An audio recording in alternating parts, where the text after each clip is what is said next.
ini dipaksakan oleh pemerintah, saya yakin rakyat tidak akan peduli lagi dengan undang COVID. Orang mungkin akan turun semua ke jalan. Kenapa? Karena ini berkaitan dengan persoalan akidah. Kalau untuk persoalan yang lain-lain mungkin kita sabar. Tapi kalau untuk persoalan akidah ini, kita umat Islam siap ngapain aja. Mau bunuh pun, mau terbunuh pun kita siap. Apa sikap itu orang Minang? Tanahlah digali di muka rumah awak untuk menjatuhkan awak, memasukkan awak ke dalam lubang. Apa perhitung awak orang Minang? Orang Minang nak arif dia bijaksana Pak Katu. Siapa yang menggali rumah ambo sampai ke ujung kami cari. Bapak Ketua DPR di Provinsi Sumatera Barat yang terhormat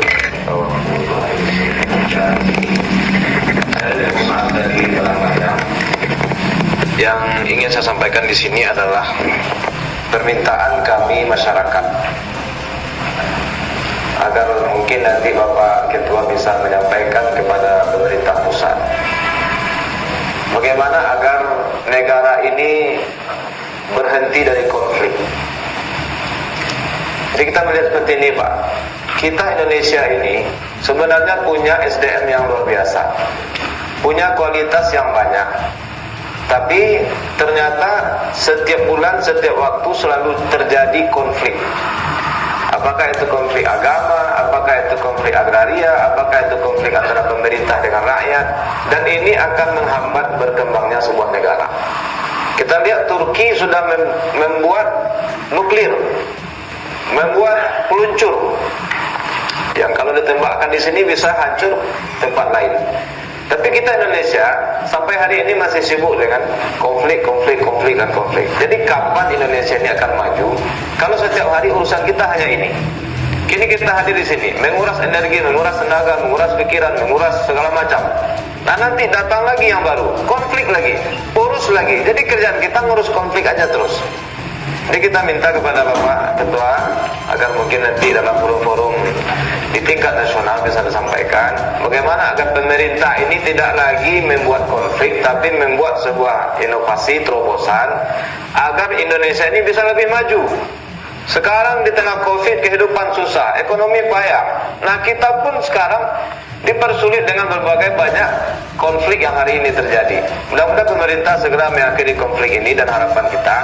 Nah kalau sekiranya SKB 3 Menteri ini tidak dicabut atau tuntutan-tuntutan rakyat tidak diindahkan oleh pemerintah, saya yakin ini akan menjadi konflik sosial dan ini akan menjadi sebuah detonator. Betul tidak Bapak Ibu? Detonator yang akan jadikan negara ini hancur. Saya yakin ini, karena ini persoalan agama. Ini bukan persoalan lain, tapi ini persoalan agama. Kalau ini dipaksakan oleh pemerintah, saya yakin rakyat tidak akan peduli lagi dengan undang COVID. Orang mungkin akan turun semua ke jalan. Kenapa? Karena ini berkaitan dengan persoalan akidah. Kalau untuk persoalan yang lain-lain mungkin kita sabar. Tapi kalau untuk persoalan akidah ini, kita umat Islam siap ngapain aja. Mau bunuh pun, mau terbunuh pun kita siap. Nah ini mungkin yang perlu kita sampaikan. Assalamualaikum warahmatullahi wabarakatuh. Terima kasih. Yang kami hormati Bapak Ketua Undo Kanduang dan juga para jadi pandai.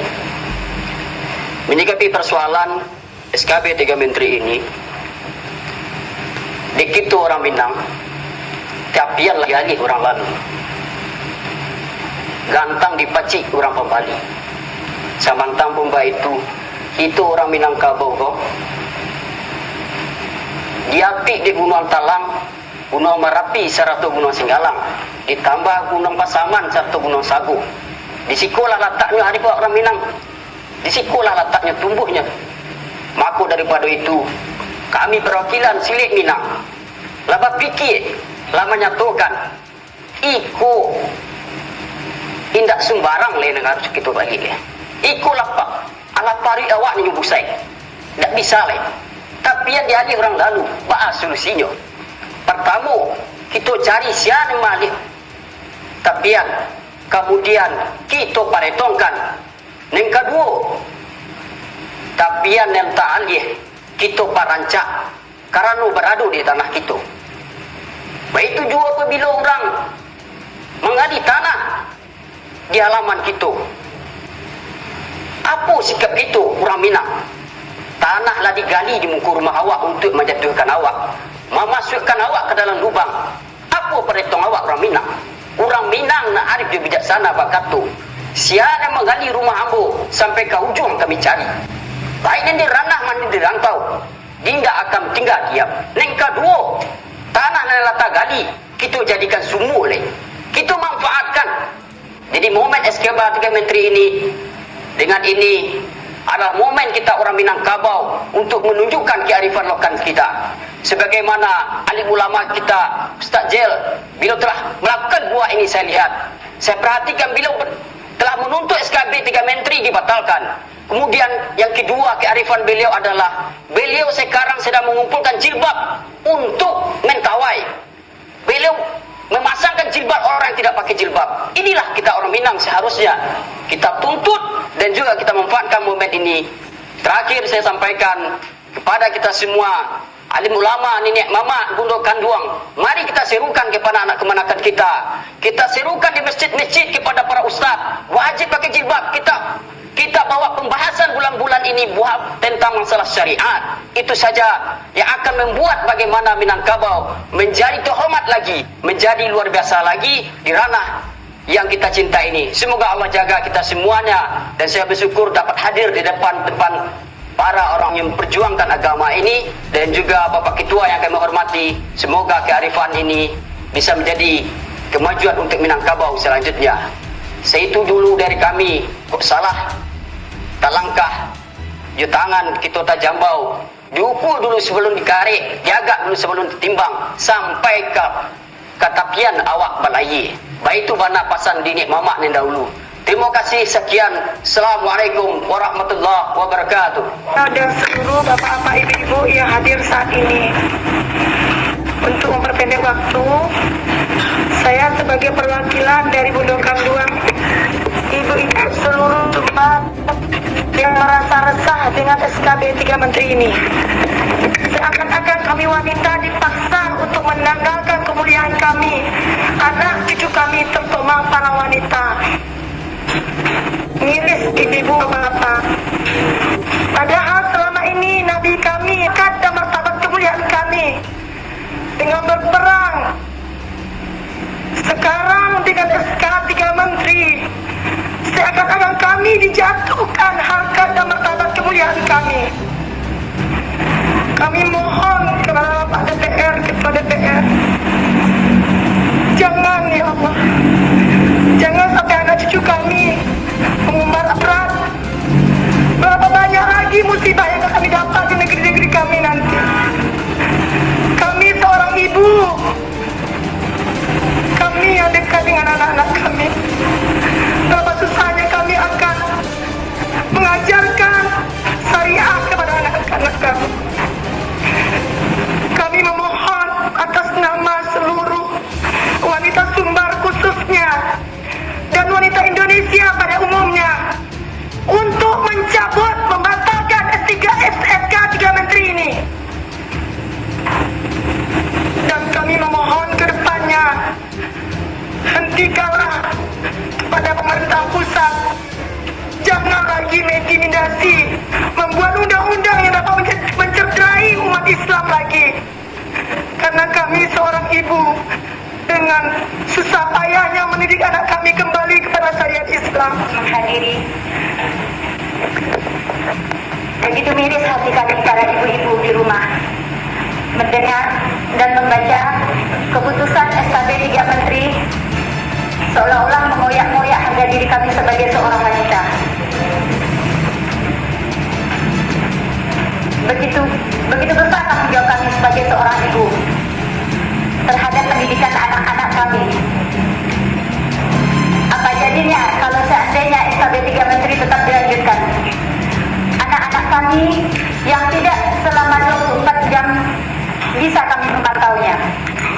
Untuk itu kami berharap dari perwakilan Ketua DPRD Provinsi Sumatera Barat, ini bukan hanya rapat kita semata untuk di Kota Padang, tapi selanjutnya ini merupakan adalah tindakan akhir dari kami para gerakan dan suara hati kami para Bundok Kanduang Sumatera Barat agar keputusan ini betul-betul dibatalkan Dan kami tidak mau sebagai umat Islam terlampau. Janganlah terlampau banyak umat Islam untuk dizolimi. Itu saja. Assalamualaikum warahmatullahi wabarakatuh. Kawanan tokoh Sumbar tolak SKB seragam sekolah kian melebar. Penolakan Wali Kota Pariaman, Genius Umar, terhadap surat keputusan bersama SKB 3 Menteri tentang seragam sekolah kini disambut dengan sikap tokoh ranah Minang. Para tokoh Sumatera Barat melancarkan perlawanan terhadap SKB 3 Menteri tersebut. Bentuk perlawanan para tokoh Sumbar adalah usulan agar SKB 3 Menteri itu direvisi. Mereka berkumpul membahas isu ini dalam rapat dengar pendapat atau RDP di gedung DPRD Sumbar. Para tokoh yang hadir dalam RDP antara lain anggota Komisi 2 DPR RI, Gus Pardi Gaus, Ketua MUI Sumbar, Buya Gus Rizal Gazahar, Ketua LKAM atau Lembaga Kerapatan Adat Alam Minangkabau, Muhammad Sayuti Datuk Rajo Penghulu, Bundo Kanduang, Sekretaris NU Sumatera Barat, Sulaiman Tanjung, mantan Wali Kota Padang Fauzi Bahar, Aisyah, Muhammadiyah, Tarbiyah, Dewan Pendidikan, dan sejumlah ormas lain. Mereka berpandangan SKB soal seragam sekolah itu tidak sesuai dengan konstitusi, yakni Undang-Undang Dasar Negara Republik Indonesia tahun 1945. Dalam pasal itu dijelaskan bahwa rujukan utama pendidikan adalah mendukung peningkatan keimanan dan menjunjung tinggi nilai agama. Mereka akan meneruskan pembahasan ini ke Dinas Pendidikan Sumbar. Sebelumnya, Kementerian Dalam Negeri sudah menegur Wali Kota Pariaman, Genius, secara lisan. Tidak menutup kemungkinan Genius diberi sanksi lantaran tidak setuju dengan SKB seragam sekolah. SKB seragam sekolah pada intinya mengatur agar sekolah tidak memaksakan murid-murid mengenakan seragam jenis keagamaan tertentu. SKB seragam sekolah muncul ketika masalah seorang siswi non-muslim harus mengenakan kerudung di salah satu sekolah negeri di Sumatera Barat.